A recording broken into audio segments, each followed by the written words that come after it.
What's up, guys? My name is Zach, and today I am driving a 1989 Dodge Ram LE. Up front is a 5.2 liter V8, and down below is a 3-speed automatic transmission. Now, I am super excited to be driving this Dodge Ram for two reasons.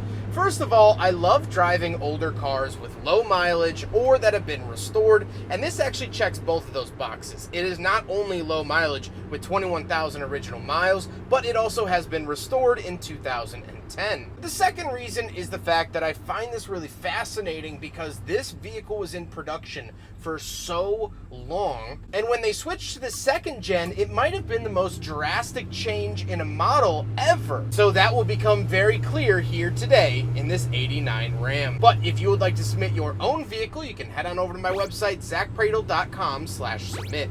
It's a quick and easy submission form. It takes under a minute to fill out, and I come out to you. But let's get back to that 318 under the hood, better known as the 5.2 liter. Actually, it's better known as the 318, but it is a 5.2 liter V8.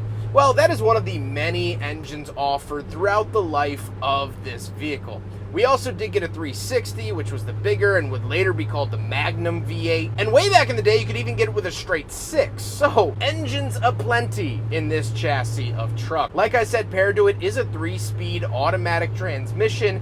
Not really anything too crazy. Last but not least, this particular truck is 2-wheel drive. However, of course, you could find 4-wheel drive Rams in the era if that's something that you wanted. How does it feel to drive the 1989 Dodge Ram? Well, it's an interesting mix because, as we'll talk about, the steering wheel feels very 90s, but everything else drives and feels like a 1970s car. It sort of floats and walks around as you try to drive straight down the road, much like a 70s car. Everything is angular, everything is rugged, and there's some clanging and whatnot, but that's all part of the experience just from 20 years before this was built. Dodge stuck around with this chassis for a long time, and we'll talk about that towards the end of the video, but it very much comes through when you drive it. With that stuff out of the way, let's talk about the interior. Well, in front of me, I have 3 gauge pods. Off to the left, I get my battery voltage and coolant temperature.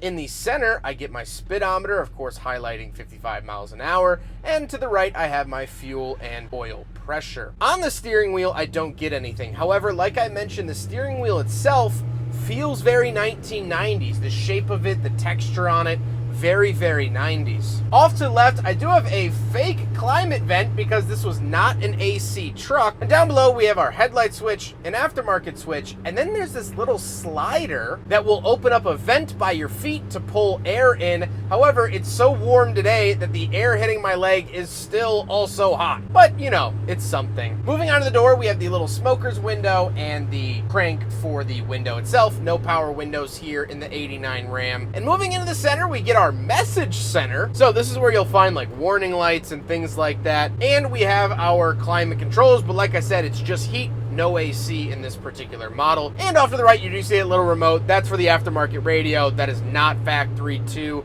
the 89 Ram. Speaking of which, this is the aftermarket radio. Not period correct, not supposed to be in this truck, but here it is. Off to the left, we get a lone button for our cargo light. And down below, we get our ashtray. That's it. That's all you get in the Ram from 1989. I don't have any cup holders, so obviously it fails the big friggin' bottle test.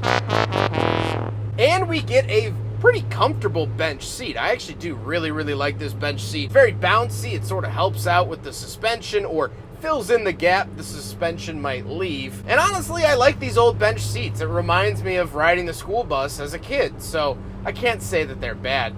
Now, we don't have any back seats, but we do have a bed. The bed is incredibly basic. You put stuff back there, and that's it. You deal with it. There's no outlets, there's no lights, there's no Wi-Fi. It is just a straightforward steel box to put your items in. And there's something really nice and simple about that I've always admired. But let's do a walk around of the truck and talk about the looks. Now, the wheels and the stripes are aftermarket, of course, but I really do like the square body look of the Ram. I think it aged pretty gracefully, and like I said, this truck was refinished and refurbished, so it looks even nicer as well. So this is a really good snapshot of what these trucks were like when they rolled off the assembly line 35 years ago. However, with all of that being said, let's get on to my final thoughts. What do I think driving this Dodge Ram from 1989? Well, first of all, it's always such a breath of fresh air to be driving something in good condition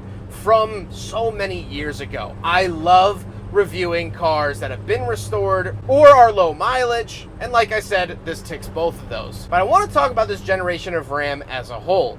This generation of Ram ran from the 70s all the way up until 1993. Over 20 years of production for this one single generation. If that happened today, this truck would be laughed off the market. So why wasn't it? Well, not long after this model started, the oil crisis happened in the 1970s, and it basically froze the automotive market for about 10 years. Innovation stopped dead in its tracks. And so when automakers about 10 years after, in the early 1980s, they started putting money back into creating new models of cars and updating their generations. Well, trucks were still looked at as a utensil, as a tool, as an object. And so they were the last ones to get that upgrade. We also saw the C10 and K10 pickup trucks from GM. They were the same from the 70s into the 90s. The Ford trucks, although they did a good job facelifting them every so years, if you look at them by and large, you look at them underneath, you look at the engine options, they were pretty much the same from the 70s to the 90s. And so when it was finally time for Dodge to update and start a new generation,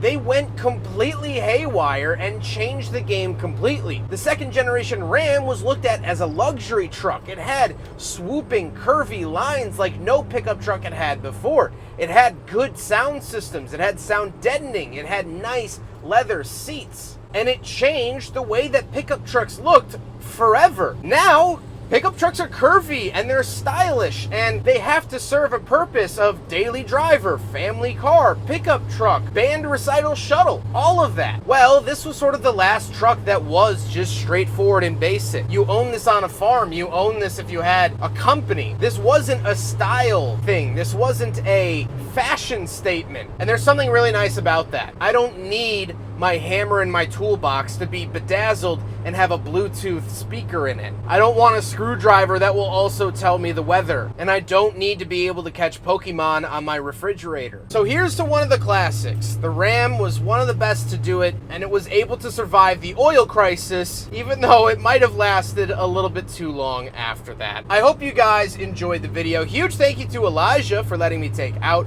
his 1989 Dodge Ram. It was so cool to get this experience. I also reviewed Elijah's 1974 Lincoln Continental, if you've seen that on the channel. Elijah has been absolutely wonderful to work with, and I appreciate him very, very much. But I hope you guys enjoyed the video. Don't forget to rate the video, comment on the video, and subscribe if you really liked it.